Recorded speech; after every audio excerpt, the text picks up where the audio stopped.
kajing alam jong Menteri Ketenat Arts and Culture uba Paul Lingdo kala Pynbha ya kajing temu ban Pynbha ya ki Jingtei ya ki cinema da kabas dang na ki hall badai try da ketenat hajawai batura hapo shisnem haba Pynbha ka kerdan bakerpang jong ka Meghalaya kum ka jilla ha India ka ba Marway ka ba don la ka jong ka OTT platform uba Lingdo ula banjur ya ka jingkiu jong ka ban yo jing itu ha ka perthei baro ka wei nalor kata ketenat kadang perkhat ban wanra ya ka khusnam ka bathmai ban itu ya ka jing tebit ha ka kam ak phlim ondala dep rai khat du on sarra ya ka jing terwa sha ka kenhon menteri ban yo ya ka jing minjur.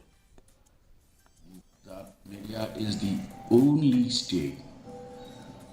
which has a government sponsored OTT platform. No other state government has done it. And the OTT platform named Meghalaya has become very popular, and today it has a global audience. All movies made in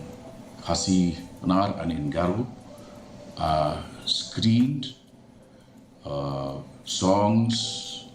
music videos are on display, and